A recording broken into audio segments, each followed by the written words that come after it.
네, 안녕하십니까. 저는 방금 소개받은 이동엽입니다. 다시 한번 인사드리겠습니다.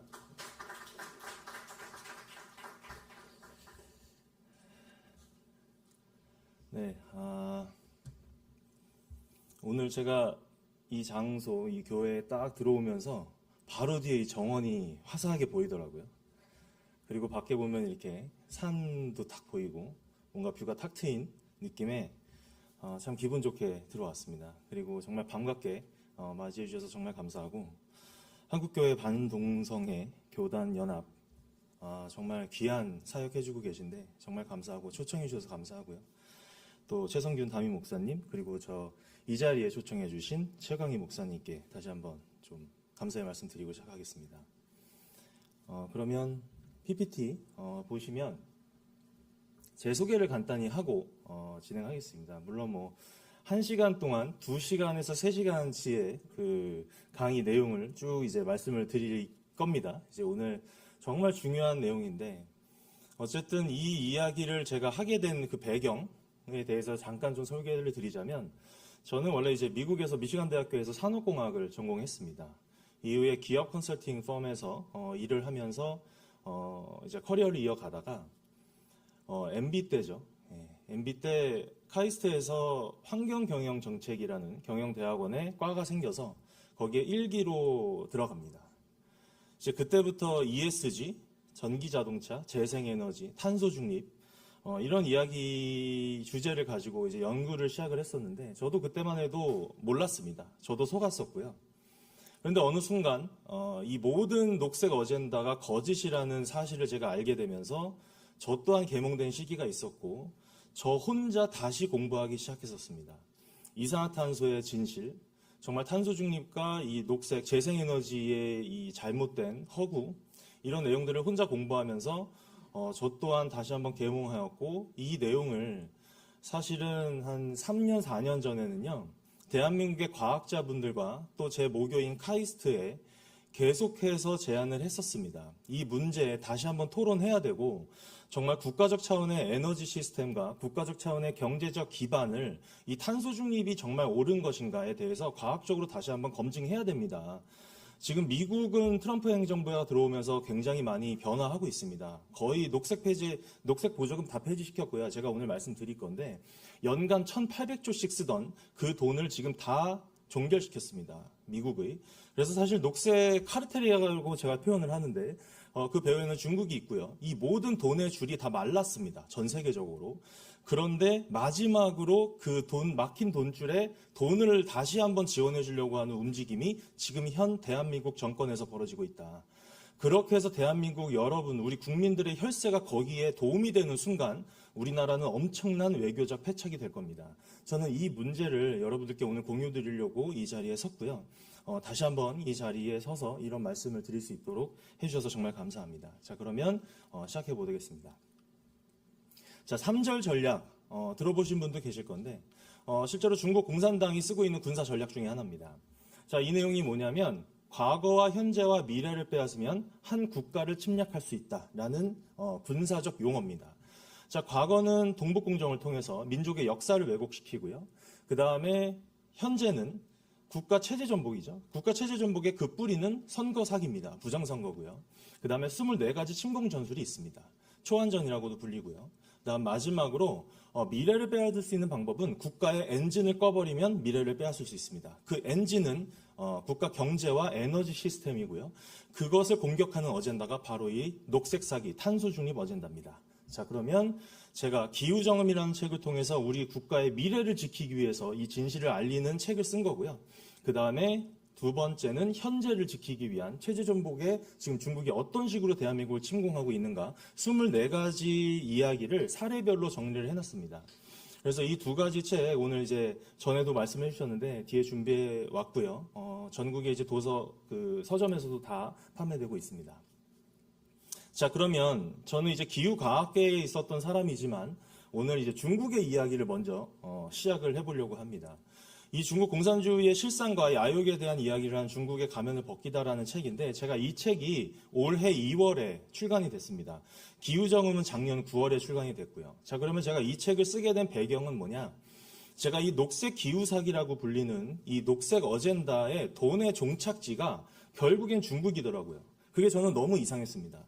그래서 이 모든 이 배후에 있는 중국의 어젠다에 대한 공부를 하다 보니까 초안전을 발견하게 됐고, 그때부터 저 스스로 중국의 초안전을 공부하면서 이것이 보이지 않는 전쟁이 일어나고 있구나라는 것을 많은 분들이 알고 계시는데, 자, 이 내용을 이제 시중에 그런 책들도 많아요.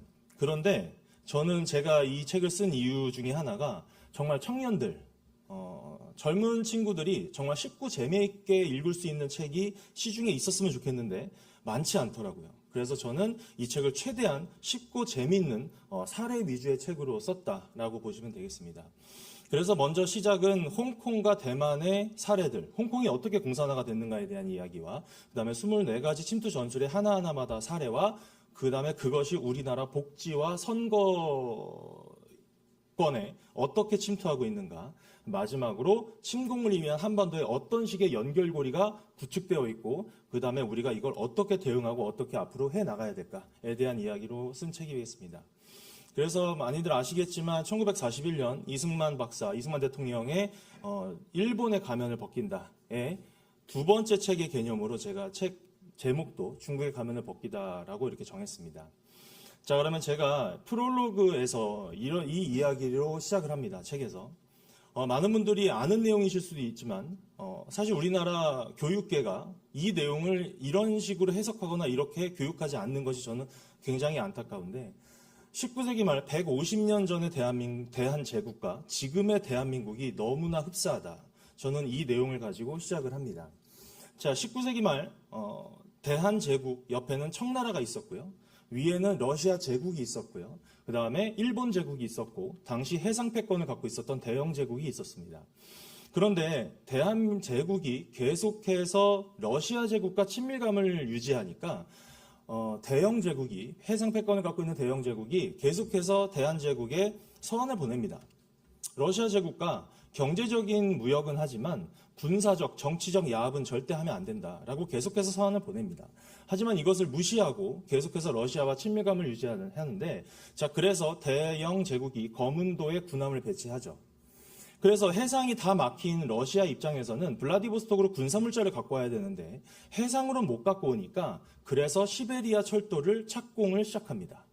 자, 그래서 시베리아 철도가 다 완공이 되면 정말 부산까지 다 연결이 돼버리면 러시아의 그 막강한 군사 물자가 한반도로 밀고 들어오는 순간 그 다음 타겟은 일본 제국이 될 거라는 것을 당시 일본 제국이 너무도 잘 알았죠. 그래서 일본 제국은 한반도부터 러시아 제국을 계속해서 막을 수 있는 군사 방어선을 구축하고 싶었습니다. 하지만 이것을 거절을 했죠. 누가? 청나라가 거절을 하겠죠. 그래서 청일전쟁이 벌어졌습니다. 대영 제국이 일본에게 계속해서 금융과 군능함과 그다음에 기술을 지원을 했고 그렇게 해서 청일전쟁에서 승리를 하죠. 자, 이 당시 중국이 배상금을 일본에다가 배상금을 지불을 했고 당시에 대영 제국으로부터 받았던 모든 지원 합해서 일본이 당시 GDP의 7배를 벌게 됩니다. 자, 그러면서 엄청난 성공을 이뤘고 그 다음에 어떤 일이 벌어지냐? 대한민국에 아관 파천이 일어납니다. 네, 저는 이것이 역사적 굉장히 큰 사건이라고 생각을 합니다. 자, 이것을 보고 대영 제국이 안 되겠다. 러시아 제국을 토벌을 들어가야겠다라고 판단을 하고 그 다음에 시베리아 철도가 1904년도에 개통이 됩니다. 그래서 발등에 불이 떨어진 대영 제국과 일본 제국이 다시 한번 만주벌판에서 러시아 제국과 러일 전쟁이 일어납니다. 거기에서 승리한 일본은 대영 제국으로부터 동아시아를 관리할 수 있는 관리국으로 동맹국의 개념으로 이제 인정을 받고 불과 5년 만에 한일 합병이 일어납니다. 저는 이 내용에서 어느 한 국가가 잘했다 못했다를 이야기하자는 게 아닙니다. 정말 과학적 팩트를 가지고 과연 대한민국이 주권을 잃었던 이 25년간의 이 엄청난 이야기들의 안에서 과연 대한제국은 어떻게 주권을 잃었을까? 저는 외교적 패착이었다고 저는 생각을 합니다. 자, 그런데 이 내용이 지금 현재 2026년 대한민국에서 거의 비슷하게 일어나고 있습니다. 패권 국가인 미국의 지금 등지는 정책은 계속해서 만들어가고 그동안 수년간 중국과 계속해서 도움이 되는 친중 형태의 정책이 계속해서 만들어지고 있는, 저는 이 과정에서 과연 무너지고 있는 중국과 함께 무너지진 않을까, 대한민국이 너무나 걱정스럽고요. 하지만 우리는 아직 기회가 있고 오히려 더 큰 전화유복이라고, 더 큰 기회가 있다라는 이야기를 오늘 제가 말씀드리려고 합니다. 자, 홍콩이 이제 자유가 뺏겼죠. 완전한 공산화가 끝났습니다. 자, 그리고 대만 또한 어떤 수출 의존도라던가 여러 가지 대만 유학생을 포섭하는 작전이라던가 24가지 침공 작전이 계속해서 대만에도 시도가 되고 있고요. 그 다음에 백제까지 중국 역사 도서에서는, 교과서에서는 백제까지 중국 역사로 다 편입이 끝났습니다. 이제 신라까지 완료되고 조선까지 완료되면 그 다음에 중국은 대한민국의 모든 역사를 중국으로 편입시키려고 지금 동북구정을 다 계속해서 진행 중이고요. 그 다음에 과연 차이나타운은 문화일까요? 위장일까요? 지금 미국은 계속해서 차이나타운 많이 폐쇄시키고 있습니다. 저는 대한민국 지금 당장 차이나타운 전면 폐쇄 들어가야 된다고 저는 생각을 하고 있습니다. 자, 그 다음에 공자학원, 그 다음에 서울대학교에 있는 저 시진핑 자료실, 수년 전부터 계속해서 폐쇄하려고 많은 학생들과 많은 시민들이 발언을 하고 있고 운동하고 있고 목소리 내고 있는데 아직까지도 없어지지 않고 있다는 것. 저것이 있는 것 자체도 문제지만 안 된다고 이야기를 하는데 수년간 아직도 없어지지 않고 있다는 그 사실 하나가 저는 지금 대한민국의 현 위태로운 사실을 방증하는 하나의 사건이지 않을까 저는 생각을 합니다. 자, 그러면 제가 이 중국의 가면을 벗기다라는 책에서 가장 중요하게 생각하는 한 가지 챕터가 16챕터입니다. 38페이지인데요. 중국의 법망입니다. 중국의 법체계가 이렇게 만들어져 있어요. 반간첩법, 국가보안법, 국가안보법, 국가정보법. 이 세 가지 법을 통해서 사실은 공작원이 아니어도 중국인이라면 전 세계 누구든지 언제든 간첩 활동을 할 수밖에 없는 법적 구조를 다 구축해놨습니다. 자, 그래서 많은 제가 이제 강의를 하다 보면 학생분들도 듣고 그 다음에 많은 시민분들이 들으시는데 내 옆에서 같이 공부하는 중국인 친구, 내 옆에서 같이 일하고 있는 중국인 동료가 언제든 간첩 행위를 할 수밖에 없는 중국적 법 테두리가 다 만들어져 있기 때문에 단순히 중국인을 모두 싫어하자라고 제가 지금 이야기하는 게 아닙니다. 저희가 이러한 법망이 있다는 것을 알고 대응할 수 있는 그런 기본적인 기초 지식을 우리가 갖춰야 되겠다라는 관점으로 이 챕터 내용을 가장 중요하게 생각합니다. 그래서 중국 공산당은 통전부가 가족과 재산과 비자와 여권을 볼모로 모든 전 세계에 있는 모든 중국인들을 언제든 감시하고 언제든 탄압할 수 있다. 그리고 그들은 지령을 따를 수밖에 없다라는 법적 구조를 다 갖고 있습니다. 형사처벌 받고요. 민사처벌 다 받습니다. 자, 그리고 제가 이 24가지 하나하나마다 사례가 다 책에 있는데 제가 이 사례를 다 이야기하기에는 시간 관계상 안 될 것 같고 몇 가지 예시만 좀 말씀드리고 그 다음에 기후에 대한 이야기까지 넘어가도록 하겠습니다. 여러분 이 정일성 어린이 동요제 다들 아시죠? 사실 애국 활동하시는 분들은 많이들 아십니다. 광주에서는 사실상 이 사람이 만든 군가가 중국 공산당과 북한 공산군을 응원하는 군가를 만들었던 사람을 기리는 그리고 어린이들에게 계속해서 강요하고 세뇌시키는 그런 교육이 대한민국 본토에서 이루어지고 있다는 것이 저는 굉장히 마음이 씁쓸하고 참 분노가 치밉니다. 자, 이런 것이 지금 계속해서 유지가 되고 있고 이 사람을 기리는 공원까지 만들어졌다고 합니다. 애국화 활동하시는 분들은 이 내용 아세요. 근데 대한민국 국민들 거의 모릅니다. 저는 대한민국 국민분들이 이러한 사실들을 알기만 한다면 지금 많이 계몽되고 있지만 더 빨리 전 국민이 계몽되는 데는 시간이 그렇게 많이 걸리지 않을 거라고 생각을 합니다. 자, 그리고 부동산 문제 심각하죠. 제가 이 내용에서 오늘 또 이제 크리스찬 이제 미디어에서 장 대표님도 오셨는데 우리나라 언론사들이 이 내용을 보도는 합니다. 근데 어떻게 보도하냐면 제주도의 예시를 보여드릴게요. 제주도 전체 면적의 중국 소유 토지가 몇 퍼센트래요? 0.53%입니다. 자, 그런데 미디어에서는 전체 면적과 중국 소유 땅만 이야기해요. 근데 여러분 중국인들이 와서 대한민국에 허허벌판 그냥 아무런 상권의 가치가 없는 땅을 구매하겠습니까? 아니죠. 산권 구매하겠죠. 좋은 토지 구매하겠죠. 자, 밑에 보시면 상업지역 대비 중국인 소유 토지 보십시오. 상업지역 대비 중국인 소유 토지는 1.5배를 넘어섰습니다. 저는 이 데이터까지 대한민국 통계청에 나와 있지 않아요. 그런데 제가 정말 거짓말 조금 못해서 제주도의 상업지역 전체를 다 중국인이 다 장악했다고 해도 과언이 아니라고 저는 생각합니다. 그럴 정도로 지금 제주도는 거의 넘어갔고요. 우리나라 본토도 여의도에 거의 10배 넘는 토지가 대한민국의 상권이 중국인들이 소유했다고 하는데 이런 내용까지 저희가 다 조사한다면 정말 지금 우리가 알고 있는 그 위험도보다 더 큰 위험이 지금 벌어지고 있다라고 생각을 합니다. 자, 그리고 우리나라 국민에게는 다양한 규제가 있죠. 보시면 뭐 부동산 규제가 대한민국 국민에게는 다 적용되는데 외국인은 얼마든지 피할 수 있는 법정 그런 허점들이 너무 많고요. 실제로 그것을 다 이용하면서 규제 없이 쓸어 담고 있고요. 알짜배기 땅만 골라서 사가고 있고요. 세금 중과세는 다 피합니다. 얼마든지 피할 수 있습니다. 전문가가 아닌 저조차도 이 법만 조금만 공부하면 얼마든지 세금 안 내면서 대한민국 땅을 쓸어 담을 수 있습니다. 자, 그 다음에 우리 국민들은 이후에 그들의 세입자가 되겠죠. 그리고 아까 말씀드린 것처럼 중국은 사유재산이 없습니다. 실질적으로 중국인 개인이 와서 대한민국의 부동산을 구매하더라도 저는 실질적으로 그것은 중국의 소유가 되는 것이다 라고 저는 생각을 합니다. 이 부분도 우리가 지금 더 빨리 대처하고 대응해야 될 것 같다입니다. 그 다음에 법률전입니다.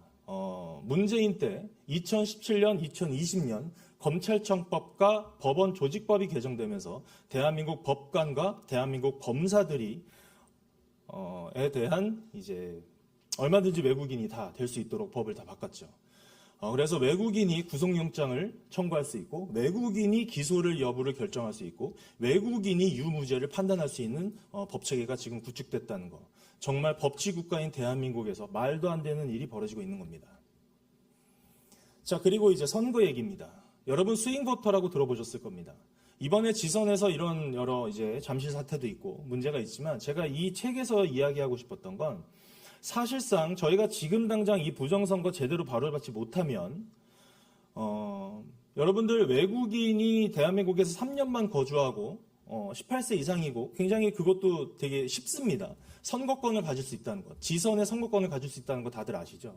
지금 약 15만에서 20만이라고 이야기하는데 지금 무비자로 중국인들이 물밀듯이 밀려 들어오고 있고 지금부터 3년에서 5년 후면 그 숫자가 얼마나 커질지 저는 가늠도 안 됩니다. 그 숫자가 100만, 200만, 300만이 되는 순간 저 스윙보터의 실체에 의해서 대한민국은 완전히 선거권을 박탈당하는 거다라고 보시면 됩니다. 자, 무슨 말이냐? 사실 이게 2022년 지선 결과인데 경기 안산에 국힘이 승리를 했었어요. 그때 선거관에 이겼습니다. 그런데 몇 표 차로 이겼대요? 181표입니다. 자, 그러면 저 181표 차로 국힘이 이겼는데 저기에 중국인 300에서 400명만 배치시켜서 그들이 원하는 정당에 투표할 수 있게끔 배치시키면 저 선거구 가져갈 수 있는 겁니다. 저렇게 스윙보터 아주 작은 차이의 투표양만큼의 숫자를 중국인들이 투입하면 그 선거 지역구를 다 가져갈 수 있다. 그 지역구가 약 한 70에서 80개 지역구에 약 30만에서 40만 정도의 중국인을 배치시키면 다 가져갈 수 있습니다. 자, 그런 식으로 얼마든지 배치해서 전략적으로 가져갈 수 있는 거예요. 이제는 가짜 투표지를 넣을 필요도 없게끔 그냥 중국인들이 투표하는 모든 정당은 다 이길 수 있는 형태로 우리 국가 지금 선거 시스템이 지금 넘어가고 있는 중이다. 그거의 하나가 바로 이 내각제입니다. 내각제를 지금 계속해서 이야기하는 이유가 개헌 얘기도 제가 좀 이따 말씀드릴 건데 내각제를 통해서 대선을 폐지하고 지선과 총선을 통해서 대한민국의 대통령이 결정될 수 있는 형태로 만들어 놓고 거기에 약 중국인 300만이 대한민국에서 선거권을 갖는 순간 대한민국 국민들이 뽑는 선거는 거의 의미가 없어져 버립니다. 자, 그래서 중국뿐만 아니라 전 세계 공산 세력에 들어가는 작은 라인은 크게 녹색 카르텔, 마약 카르텔, 백신 카르텔입니다. 물론 다른 어젠다들도 많습니다. 그런데 가장 큰 규모의 자금이 들어가는 라인이 바로 저 세 개 라인이고요. 그 다음에 에너지 라인은 페트로달러를 기초로 하는 페트로머니와 그 다음에 무기 밀매입니다. 그 다음 마지막으로 부정선거 카르텔과 저 CBDC, 여러분 디지털 화폐, 이거 당장 다 철폐시켜야 됩니다.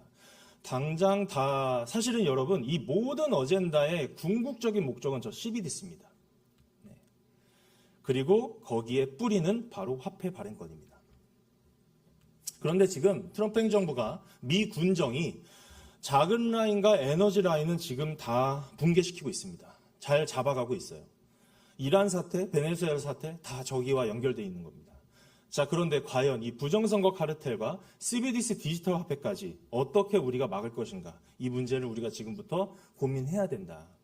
그리고 중국의 가면을 벗기다의 마지막은 2024년도 국회에서 어마어마한 말도 안 되는 예산 삭감이 일어났었죠. 그 예산 삭감이 어떤 결과를 초래하고 있는가? 지금 현재 대한민국에서 벌어지고 있다.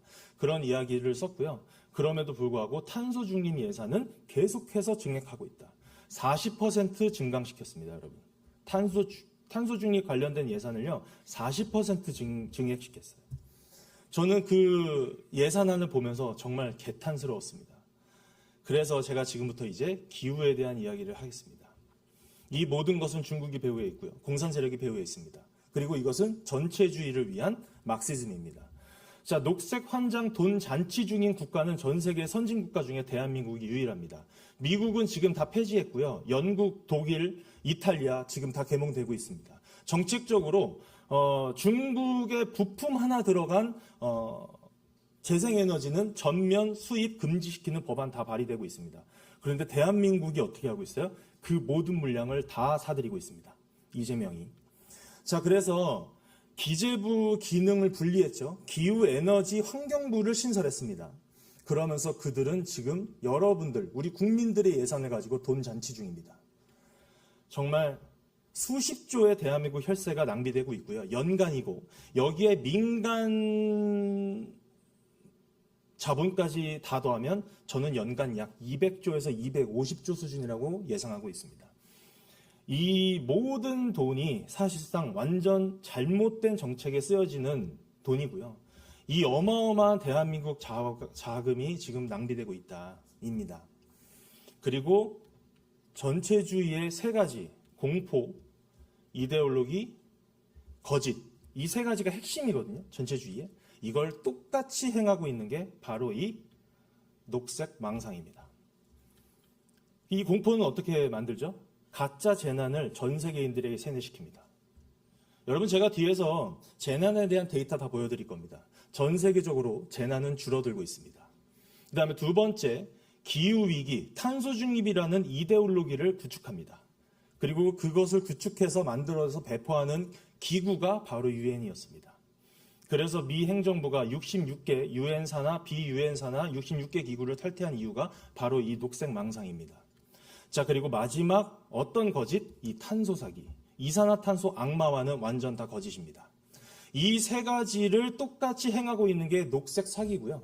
전체주의의 아주 뿌리 중에 하나입니다. 여러분, 젠더 이슈와 녹색 기후 사기, 이 두 가지로 대한민국 연간 혈세 수백조가 낭비되고 있습니다. 그리고 계속해서 대한민국엔 이 전체주의가 뿌리를 내리고 있습니다.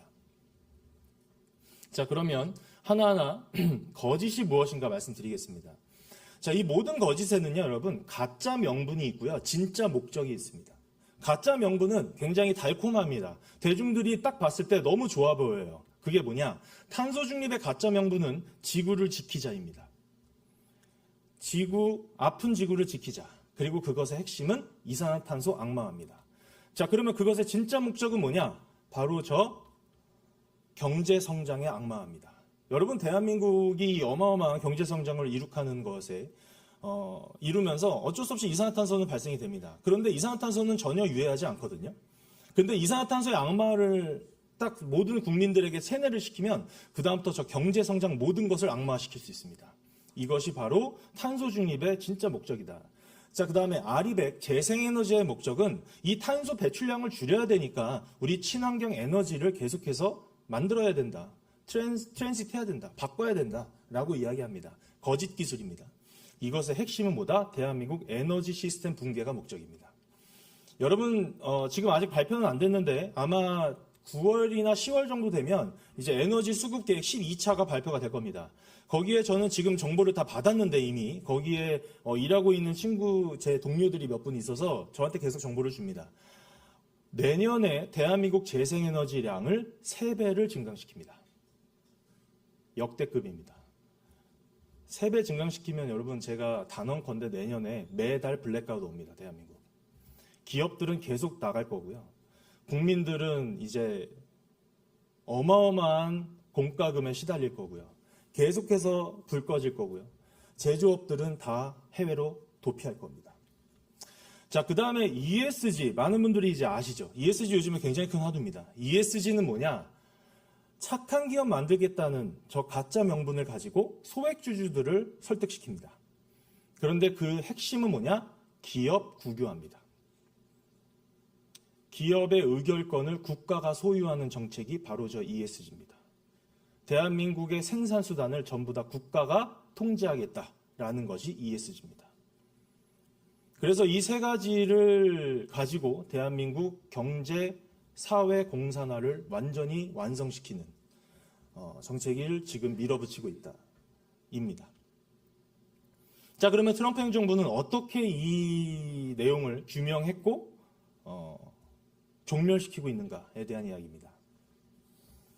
자, 유럽 아실 겁니다. 우리나라보다 약 15에서 20년 전부터 탄소 감축을 굉장히 강력하게 밀어붙였죠. 그 결과 산업전기료 4배 폭등, 대한민국과 미국과 한국 산업전기료 대비 4배에서 5배 비쌉니다. AI 시대 유럽은 거의 경쟁력이 없을 겁니다. 경쟁 못할 겁니다. 그래서 AI 시대는 여러분 미국과 한국과 중국과 일본의 대결입니다. 유럽은 끝났습니다. 그 에너지망으로는 AI 데이터 센터 하나도 못 만듭니다. 자, 그러면 유럽이 어떤 결과를 냈냐? 에너지 시스템 망가졌고 4,400조 청구서 및 빚더미에 앉았습니다. 그런데 지금 대한민국 정권이 15년 전 유럽과 똑같이 행하고 있습니다. 그 결과는 불보듯 뻔합니다. 그리고 AI 시대의 퇴보가 있을 겁니다. 자, 그럼 이제 이산화탄소 이야기 해보겠습니다. 자, 이산화탄소가 정말 안 좋은 거라면, 이제 기후위기를 주장하는 사람들은 이산화탄소가 정말 유해하다고 이야기하잖아요. 자, 그러면 그렇게 유해한 이산화탄소가 상위 10개국 탄소 배출량의 45%를 중국이 배출하는데, 그럼 중국에게 어떤 제재를 해야 되는 거죠? 그런데 파리기후협약은 뭐 하는 거냐? 중국은 단 1원도 내지 않고요. 선진사회에게 연간 420조씩 분담금 내게끔 담합한 협약이 파리기후협약입니다. 그래서 트럼프 행정부는 이것은 과학이 아니라 완전 정치다라고 해서 바로 탈퇴를 한 것입니다. 자, 그리고 트럼프 대통령이 유엔 총회에서 녹색 사기에서 벗어나지 않으면 당신의 나라는 완전히 망할 것이다. 3번 외쳤습니다. 자, 그리고 미국은 녹색 보조금 1,800조 완전히 다 폐지시켰고요. 그 다음에 ESG 경영, 규제 전부 다 철회시키고 있습니다. 자, 그리고 에이펙에 오셔서 기조연설에서 이산화탄소는 생명의 기체, 클린 뷰티풀 코어를 3번 이야기하셨는데, 제가 사실 그때 경주에 가서 클린텔 코리아가 클린 뷰티풀 코리아는 현수막을 들고 트럼프 대통령 환영식을 치렀었습니다. 그리고 이 이후에 바로 기조연설에서 클린 뷰티풀 코어를 3번을 외치셨어요. 저는 이 현수막을 보고 하신 건지 모르겠지만 아무튼 이 뜻과 함께한다라는 것을 미국 행정부에 계속해서 저희는 의사를 전하고 있습니다. 자, 그리고 클린텔, 제가 속해 있는 이제 클린텔 코리아는 어떤 기구냐면, 클린텔 본부는 네덜란드에 있습니다. 클라이밋 인텔리전스의 줄임말이고요. 전 세계 40개국의 2,000명의 기후 과학자가 UN IPCC, 전 세계 녹색 기후 관련된 정책을 다 만들어내는, 정보를 만들어내는 UN 기구, 산하 기구가 IPCC입니다. 6차 기후 보고서는 굉장히 많은 과학적 허구가 많이 들어가 있습니다. 과학을 다 왜곡시키고 있고 과학을 다 편집해서 보고서에 올렸거든요. 이 내용을 하나하나 다 규명해서 비판한 비판서를 2023년, 2024년도에 출간한 국제기구고요. 이것을 통해서 미국의 CO2 Coalition이라고 하는 이산화탄소 연맹과 미 행정부, 트럼프 행정부가 계속해서 연결이 되면서 지금 현재 미 행정부의 국가 정책에 많은 영향을 주었다. 그런 기구 중에 하나입니다. 그리고 그 한국 지부가 지금 현재 클린텔 코리아의 대표를 맡고 있는 겁니다. 자, 그래서 클린텔은 방금 말씀드린 것처럼 2,000명의 기후과학자가 속해 있는데 현재 회장이 누구냐면 전 체코 대통령입니다. 바츠라프 대통령인데 10년간 대통령 하시면서 공산 시대를 완전히 척결하셨죠. 그리고 26명의 대사가 계신데 그 중에 유명하신 분이 존 클라우저 노벨 물리학상 박사님. 자, 이분이 2023년도, 22년도에 노벨 물리학상 수상자신데 2023년도 퀀텀 코리아 오셔서 양자역학에 대해서 이야기하실 줄 알았는데 뭐래요? 정치인들 잘못된 과학 정보 만들어내서 기후과학계를 박살내고 있다라고 13분 기조연설하십니다. 그래서 그 당시에 대형 미디어들이 다 왔었거든요. 일제히 보도를 어떻게 했을까요? 다 멈췄습니다. 보도 안 합니다. 네. 그런데 제가 저 하나 캡처해서 가지고 있는 겁니다. 그 다음에 또 그린피스 공동 창업자이신 패트릭 무어 박사님. 지금 여러분 그린피스는요, 중국 자본 들어가서 완전히 다 작용화 끝났습니다. 그래서 지금 계속해서 규탄하시고 있고, 그 다음에 MIT의 세계적인 기상학자 리처드 린첸 교수님, 그 다음에 아시아에선 딱 유일하게 한 분, 아까 말씀하신 박석순 교수님이 계십니다. 그래서 제가 박석순 대사님이라고 지금 모시고 있고, 박석순 대사님과 함께 클린텍 코리아를 지금 한국에서 많이 알리고 활동하고 있습니다. 그리고 클린텍 코리아 창립 선언문을 통해서 지금 현재 미 행정부의 정책 기조에 우리는 동의한다라는 서한까지 보냈고요. 그다음에 세계 기후 총회에도 저희 클린텍 코리아가 함께해서 미국의 환경부 장관 리 제알딘, 그다음에 모리치, 그다음에 뭐 많은 미국 현재 행정부의 정재계 인사들과 계속해서 교류하고 대한민국에도 이제 앞으로 큰 움직임을 할 수 있게끔 저희가 이제 시작을 할 겁니다. 자, 그러면 이제 파리 기후 협약 탈퇴는 많은 분들이 아시는데 66개 기구 탈퇴를 했어요. 유엔 산하. 근데 정확히는 31개의 유엔 산하고요. 35개 비유엔 산하입니다. 그런데 그 중에 35개가 기후 어젠다 핵심 기구였습니다. 그리고 이 모든 녹색 기후 사기에 2명의 핵심 인물이 있습니다. 그런데 그 핵심 인물이 누굴까요? 두 분 다 한국 분이십니다. 유엔 본부의 반기문 사무총장과 유엔 IPCC의 이회성 의장. 이 두 분이 임기 중에 전 세계 녹색 기후 사기가 완전히 다 완성됐었습니다. 파리 기후 협약, 탄소 중립, 그 다음에 송도에 있는 녹색 기후 기금까지. 여러분, 미 행정부는 지금 녹색 기후 기금도 탈퇴해서요. 지금 유엔은 곧 파산할 거다라는 뉴스까지 나오고 있고, 미 행정부가 돈을 안 주니까 운영이 안 됩니다.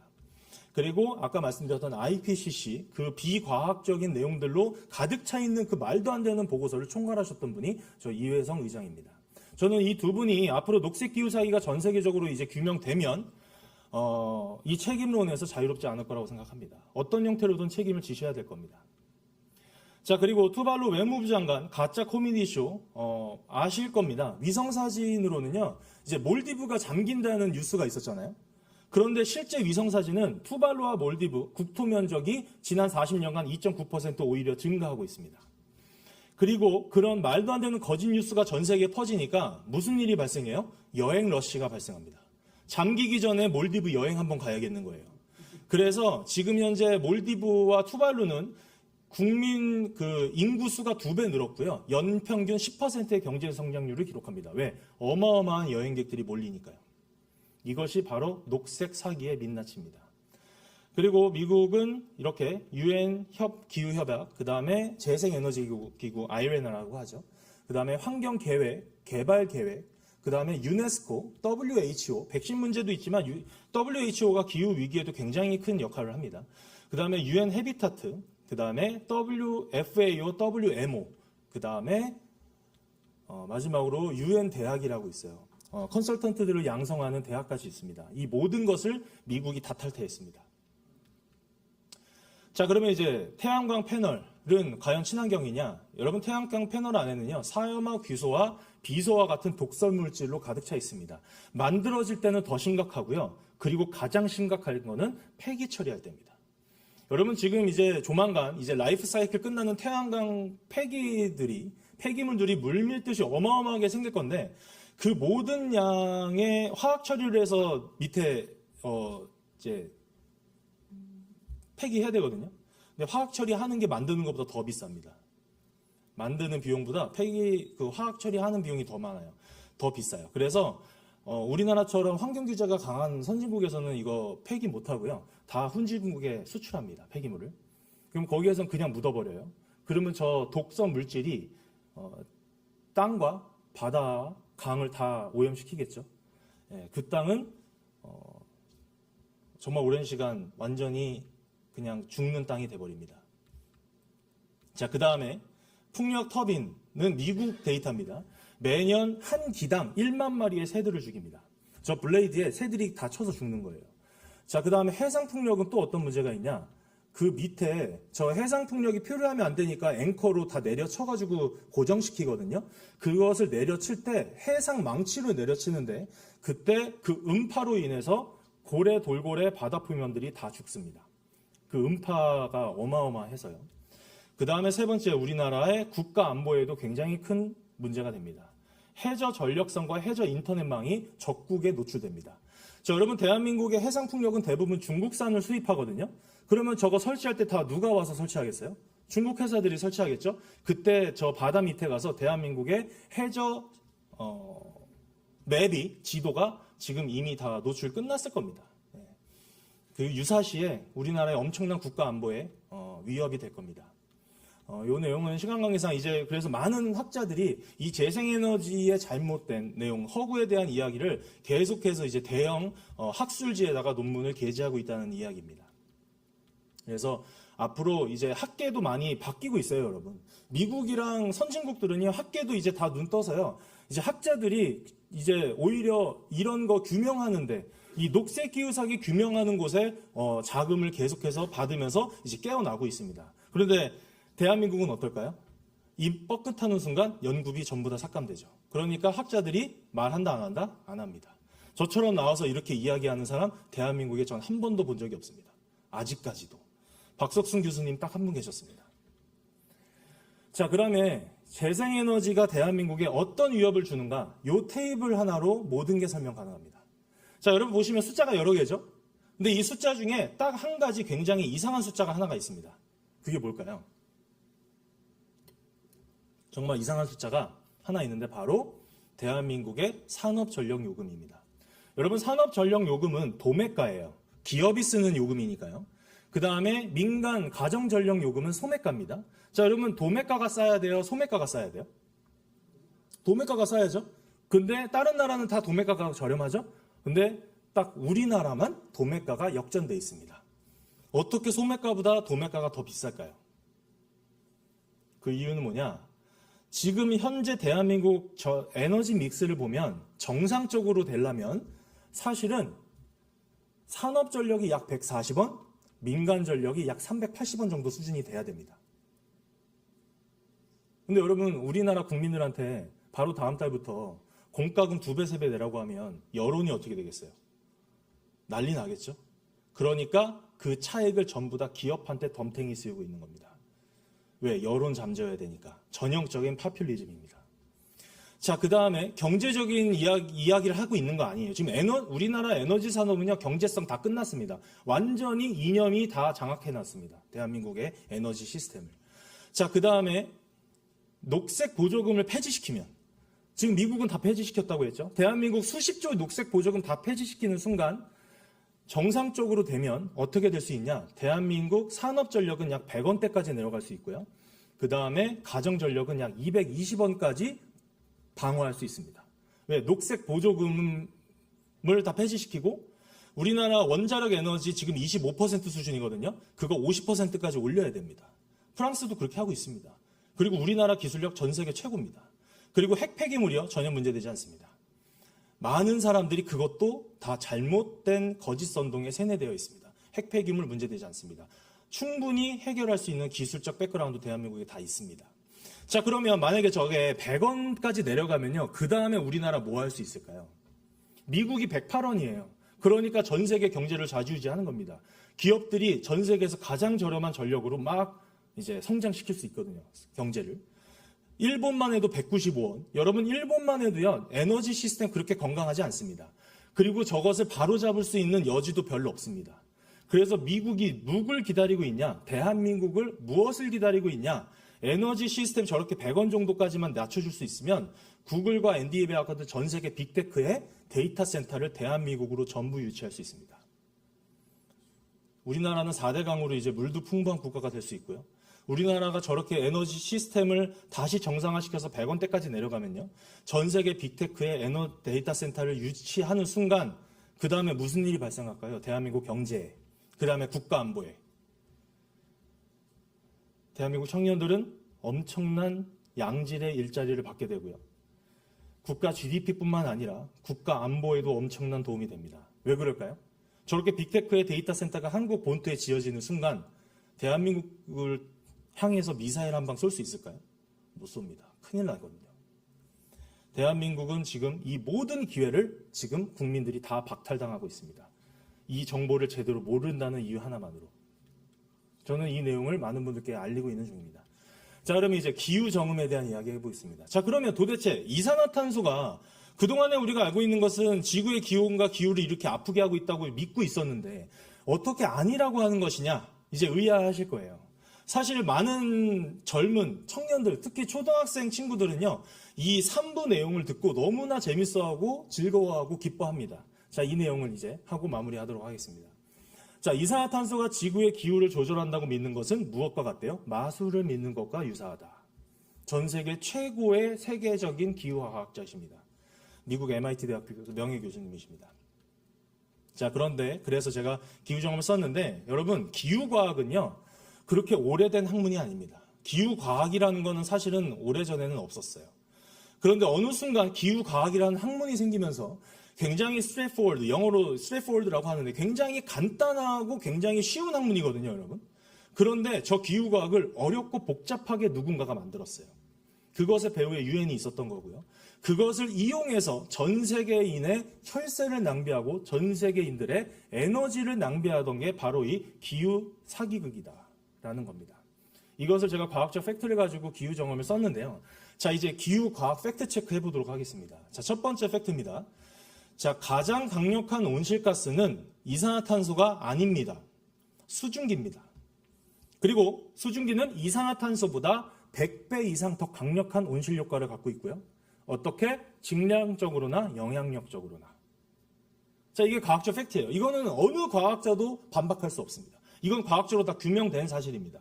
자, 그 다음에 두 번째 과학적 팩트입니다. 자, 그러면 이산화탄소는 지구 대기 중에 인간이 배출한 양이 있고요. 자연적 배출량이 있어요. 자, 그런데 둘 중에 어디가 더 클까요? 이 대자연, 이런 이 광활한 대자연에서 나오는 이산화탄소가 훨씬 더 큽니다. 인간이 배출하는 이산화탄소량은 너무나 작습니다. 그런데 그거를 부풀리고 있는 것이 지금 현재 학계와 학계죠. 학계 과학자들이 침묵하고 있는 거죠. 자, 그러면 이 두 가지 팩트를 가지고 여러분 이 다이아그램을 보시면 두 가지 오류가 있습니다.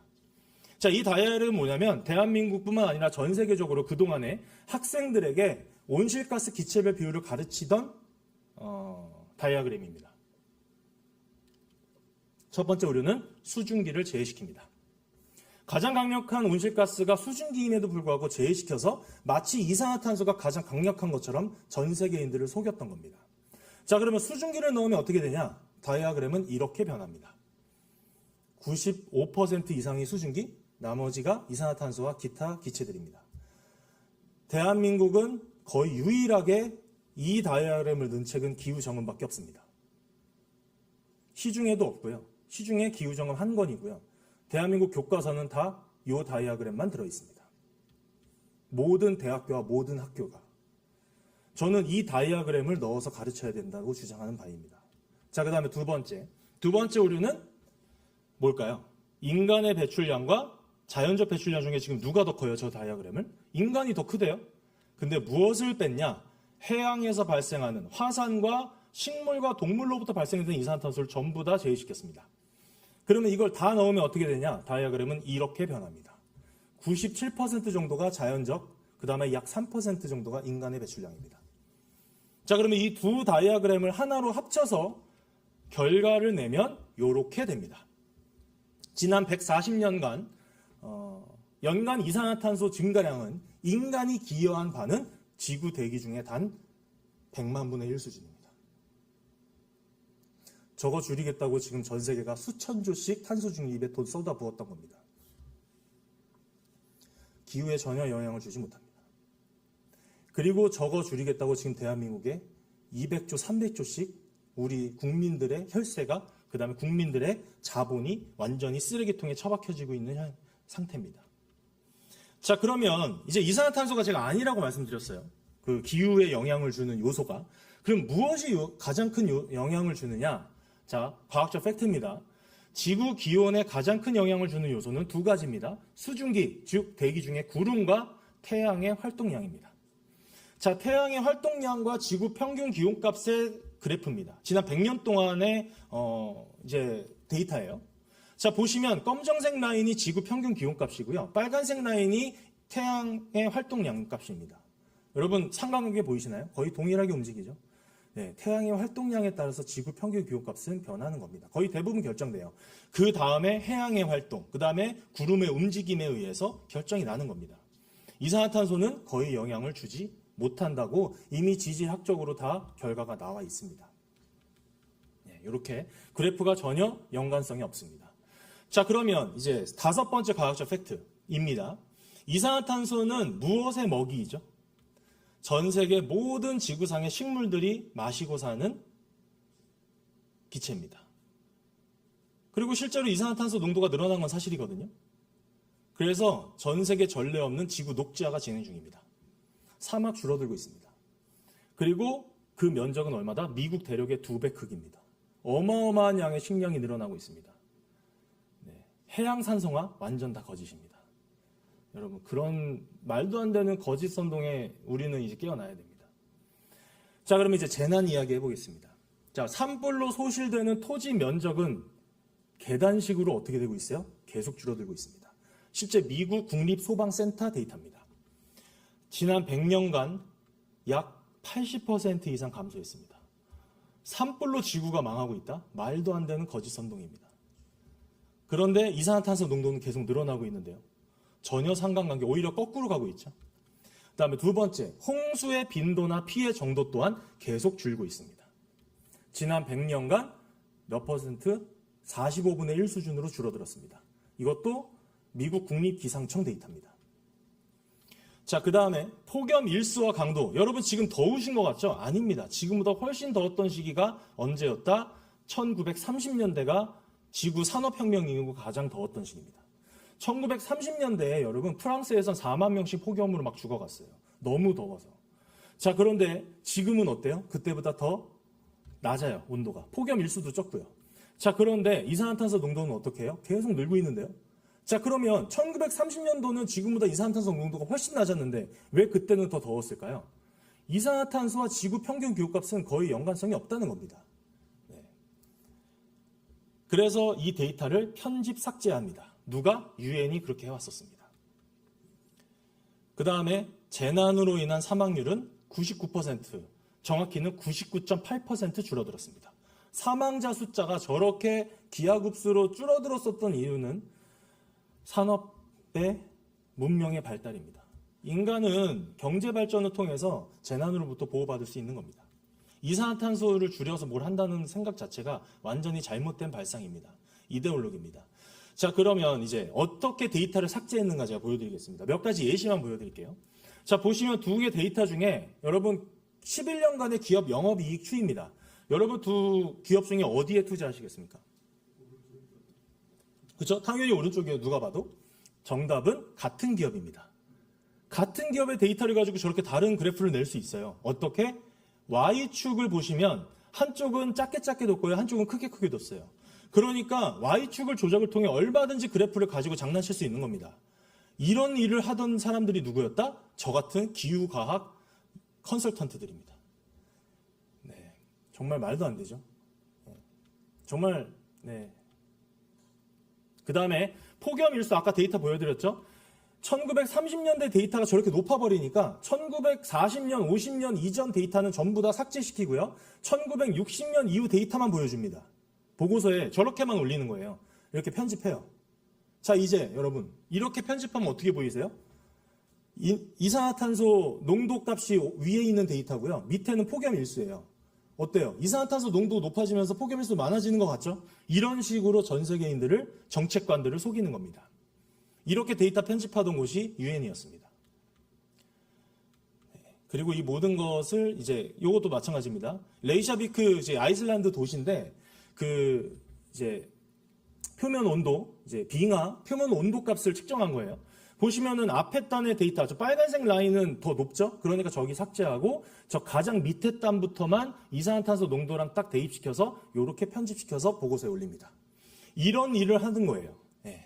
그렇게 이 모든 데이터들을 왜곡해서 UN IPCC 보고서를 작성한 그 총괄자가 누구였다? 이회성 의장이었다. 그리고 이것을 전 세계 정책관들에게 배포해서 전 세계 탄소 중립 정책을 조장했던 기구가 바로 유엔이었습니다. 그리고 이것을 알게 된 트럼프 행정부는 전부 다 탈퇴한 겁니다. 자, 북극. 지난 1950년대 5천 마리 수준이었던 북극곰은 계속해서 늘어났고 지금 3만 5천 마리를 돌파했습니다. 북극곰은 여전히 잘 살고 있습니다. 이산화탄소로 인해서 북극곰의 삶의 터전을 잇는다? 완전 다 거짓입니다. 자, 그리고 북극 빙하 멀쩡합니다. 저렇게 꽉 차 있습니다. 2025년 데이터고요. 이 데이터는 녹색은 2012년부터 2025년까지 빙하가 늘어난 부분은 녹색이고요. 줄어든 부분은 빨간색이에요. 어디가 넓어요? 녹색이 넓죠. 빙하는 늘어나고 있습니다. 그리고 2026년 1월달 꽉 차 있고 3월달, 6월달까지 꽉 차 있다가 여름에 잠깐 녹아요. 그리고 9월부터 다시 또 꽉 찹니다. 자, 저렇게 꽉 차 있는 빙하를 어떻게 뚫고 그 큰 무역선이 지나가겠다는 거지. 북극항로도 거짓입니다. 세빙선으로 넘어가는 건요, 여러분. 저 단에서 지표면으로 들어가는 건 세빙선으로 들어갈 수 있어요. 그게 낮거든요. 빙하 높이가. 근데 저 중간을 뚫고 지나간다? 말도 안 되는 소리입니다. 못 지나갑니다. 그래서 북극곰으로 이제 선전선동이 안 되니까 북극항로라는 새로운 어젠다를 만든 겁니다. 규명되지 않은. 자, 그 다음에 6번째 과학적 팩트입니다. 기후변화는 여러분 꼭 있어야 하는 자연의 섭리입니다. 눈과 비는 와야 되고요. 여름과 겨울은 있어야 되는 겁니다. 그런데 저는 무엇이 없다고 주장하는 거냐? 인간이 발생한 이산화탄소로 인한 기후의 영향은 거의 없는 것이고 그거로 인한 기후위기 따위는 없다는 겁니다. 그리고 환경오염은 있다 없다? 있습니다. 심각합니다, 여러분. 물과 땅과 쓰레기 관리 지금 해야 됩니다. 그런데 탄소 중립에 대한민국 예산이 쏠려 있으니까 물, 땅, 쓰레기 관리가 안 되고 있습니다. 대한민국. 저 매립지 어떻게 할 거예요? 탄소 중립 때문에 저 매립지에 있는 쓰레기 지금 소각을 못하고 있는 겁니다. 그런데 탄소 중립 다 폐기시키고 저 매립지 얼마든지 우리가 관리해서 지금 대한민국의 쓰레기, 물, 땅 관리 잘할 수 있고요. 4대강 보호 해체한다고요? 정말 제가 그냥 강하게 말씀드리면 정말 미친 짓입니다. 여러분 최근 2, 3년 사이에 홍수 난 적 보셨어요? 없잖아요, 홍수? 그거 왜 했는지 아십니까? 4대강 보 때문에 없는 겁니다. 근데 저거 지금 해체하고 있죠? 아마 내년, 내후년, 올해는 이제 지났고 내년, 내후년에 아마 홍수 대란이 일어날 겁니다, 서울에. 지금 그게 지금 저 현 정권이 말하고 있는 저 말도 안 되는 정책입니다. 자, 그리고 제가 이 데이터는 뭐냐? 기후변화와 기후위기와 환경오염은 다 다른 단어예요. 그런데 전체주의, 좌파들이 좋아하는 저 뭐예요? 단어 혼용을 하고 있는 겁니다. 그리고 전 국민들을 선전선동합니다. 기후변화, 기후위기 없다고 하면 기후변화 없다고 말한다고 손가락질하고요. 환경오염 있다고 하면 아니 기후변화, 기후위기 없다고 하면서 환경오염은 있다고 이야기해요. 왜? 뜻이 다르고 분야가 다른 겁니다. 예, 관리해야 되는 방식도 다른 거고요. 예, 그런 이야기를 말씀드립니다. 그래서 결론은 인간이 발생한 CO2를 줄여서 지구 기후를 관리한다는 이 탄소 중립은 완전한 거짓이다. 자, 이 내용을 제가 뒤에 있는 저 기후정음이라는 책에 아주 쉽고 재미있게 써놨습니다. 초등학생들도 읽을 수 있는 책입니다. 저는 그런 책을 쓰고 싶었고 제가 출간하고 나서 초등학생 친구들한테 DM이 와요. 정말 감사하다고, 고맙다고. 자기들이 어린 나이에 학교에서 배우지 못했던 진짜 과학의 진실을 재미있게 읽을 수 있다고 저한테 DM이 옵니다. 저는 그런 DM을 받을 때마다 힘을 내면서 활동을 하는 겁니다. 자, 이제 광물 이야기하고 중국 이야기로 마무리하겠습니다. 자, 전 세계 광물 시장을 장악한 중국입니다. 그리고 전기차 한 대에 들어갈 배터리를 만들기 위해 약 200톤 이상의 땅이 파헤쳐지고요. 27톤의 광석과 11톤의 소금물로 씻어내야 됩니다. 그리고 저 큰 광산에서 대형 트럭 40대를 쓴다는 가정하에 연간 약 7천만 리터의 경유를 씁니다. 그리고 한 대에 들어가는, 전기차 한 대에 들어가는 배터리 만드는 거예요. 전기차 친환경입니까? 아닙니다. 자, 그리고 저 배터리 광물 시장과 재생에너지 시장을 독점한, 거의 시장을 장악한 중국은 뭐 하고 있다? 정작 세계 신설 석탄 발전량의 83%를 중국 본토에 짓고 있고요. 세계 신설 원자력 발전량의 50%를 중국 본토에 짓고 있습니다. 그리고 이렇게 값싼 전력 만들어서 태양광 패널, 풍력 터빈 만들어서 전 세계 선진 에너지 시스템을 다 망가뜨리고 있는 겁니다. 이것이 바로 중국이 배후에 있는 녹색 기후 사기입니다. 그리고 여러분 기후 공과금 보시면요. 기후 환경이라고 해서 2,000원, 3,000원 제가 이렇게 표현해요. 삥 뜯어가는 거 있어요. 국민들로. 전 국민 다 냅니다. 한 명도 빠지지 않고. 그런데 저 환경요금이 연간 30% 증가해서 지금 현재 5조에 육박합니다. 저 5조 원을 정부가 걷어가서 누구 주냐? 녹색정책연구학계 프로젝트 주고요. 그다음에 재생에너지 사업자들한테 보조금 뿌려요. 그러니까 보조금 사업하고 녹색정책하고 있는 교수들이, 연구진들이 나와서 양심선언 한다 안 한다? 안 하죠. 본인들의 연구비랑 직결돼 있으니까요. 양심선언 안 합니다. 제가 이거 카이스트 제 지도교수님 원장님한테도 계속 얘기합니다. 몇 년간 지속적인 무시입니다. 그리고 제 후배들에게 저한테 연락하는 거 다 차단시켰습니다. 네, 저랑 연락하지 말라는 거예요. 그리고 제가 그동안에 국제 컨퍼런스에 계속 나가서 패널 했었거든요. 전부 다 제명시켰습니다. 이제 나와서 바른 말 못하게 하는 겁니다. 그런 사례를 보니까 후배들이 이런 거 다 알거든요. 얘기해야 안 해요? 안 하죠. 본인들이 직장, 본인들의 프로젝트 다 잃게 생겼는데. 네, 그런 일들을 저희가 앞으로 바로 잡아야겠다라는 겁니다. 자, 그 다음에 ESG입니다. ESG는요, 여러분, E와 S는 환경과 사회잖아요. 환경과 사회는 가짜 명분입니다. 포장지예요. 그게 목적이 아닙니다. 핵심은 저 G입니다. Governance. 기업 지배구조. 저 기업 지배구조를 어떻게 가져가려고 하는 거냐. 국가가 통제하는 ESG라는 프로토콜을 전 기업에다가 싹 깔아놓고 이 법안이 통과되는 순간 G가 급부상하면서 ESG 컨설턴트들이 각 기업의 경영진을 다 구조조정할 겁니다. 자, 저게 법이 뭐냐? 국민연금과 기관사모펀드가 기업을 지배하는 법안이 지금 통과되고 있습니다. 자, 쉽게 말해서 공적 자금이 기업의 의결권을 가질 수 있게끔 대한민국 법안을 지금 개헌안에 지금 다 넣어놨어요. 그거 지금 민주당이 다 지금 발의시켜서 지금 통과시키려는 겁니다. 그런데 이거를 반대하는 움직임이 국회에서 지금 이제 국회 세미나가 열렸던 자리에 제가 갔는데 여기에 쓰여지는 무기가 바로 ESG거든요. 저 ESG에 대한 이야기는 근데 저 포럼에서 이야기하지 않더라고요. 그래서 제가 마지막에 끝나기 전에 저 좌장이 카이스트 교수님이셨는데 저 교수님 들고 있던 마이크를 제가 뺏어 갖고 와서 3분 동안 모두 발언했습니다. 너무 답답해서. 거기 계시는 전문가분들도 모르는 거예요. 저 ESG가 저기에 쓰여진다는 거를.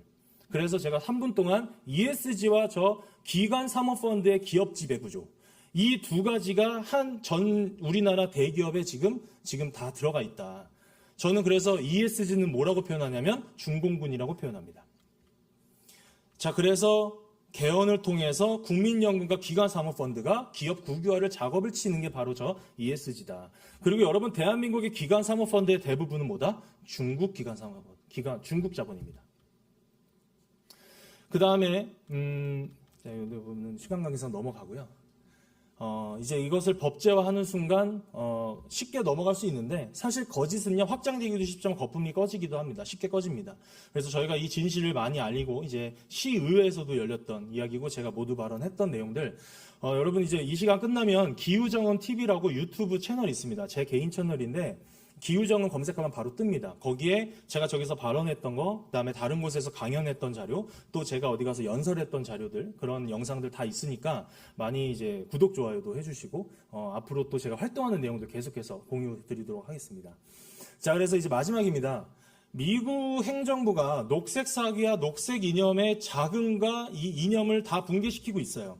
파리 기후 협약은 이 모든 이념을 담합하는 명분이었고요. 그 다음에 유엔은 이 모든 녹색 사기의 정책을 만들어내던 본진이었고, 그 다음에 돈줄이 바로 저 녹색 기후기금 송도에 있죠.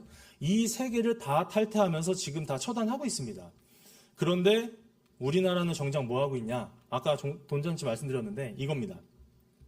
바이든 행정부 때 1,000몇백 조씩 뿌리던 거를 트럼프 행정부가 들어와서 다 막았어요.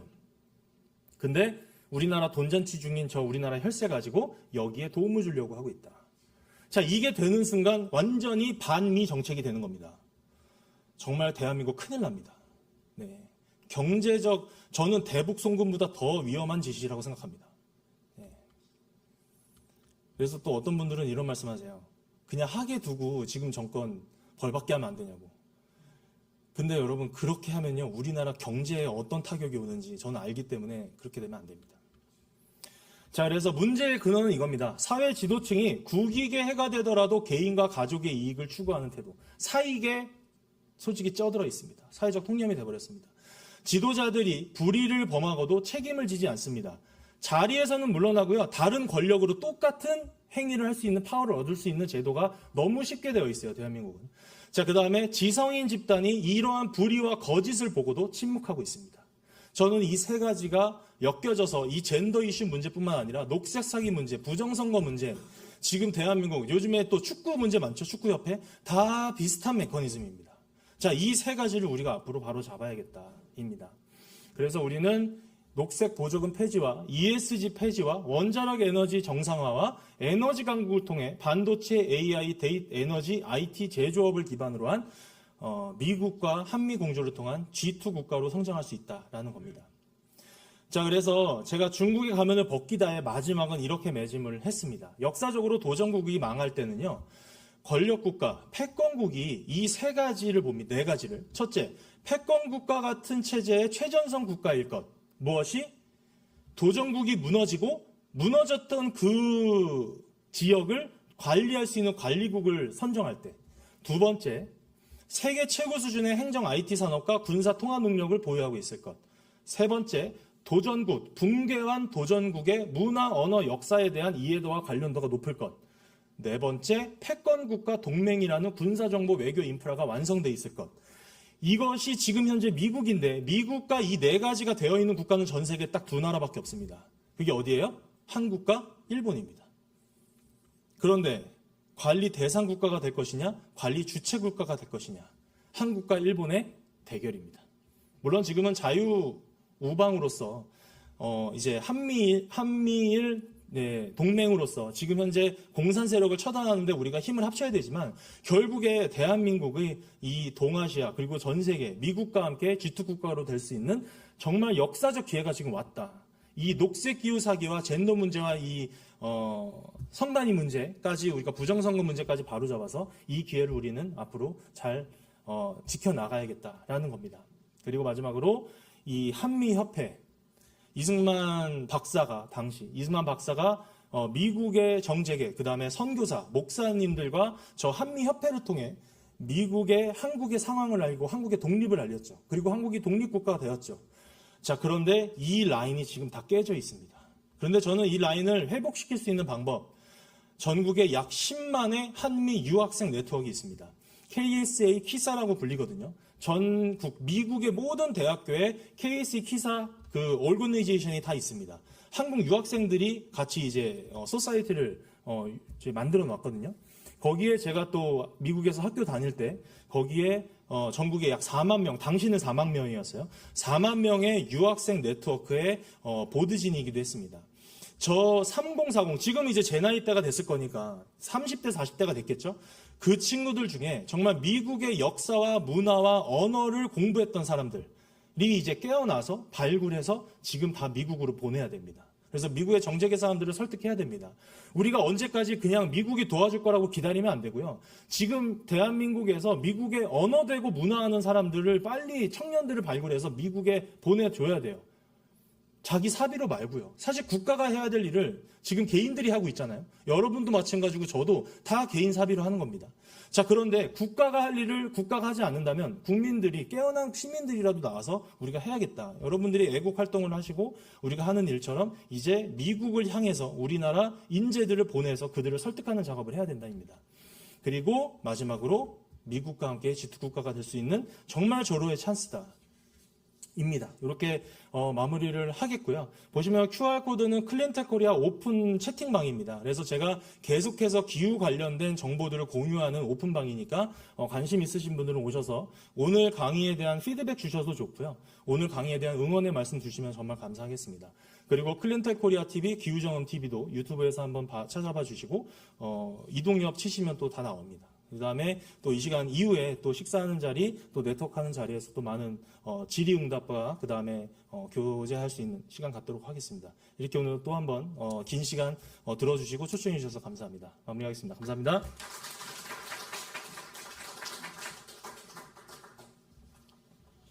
한 3시간 들어야 되는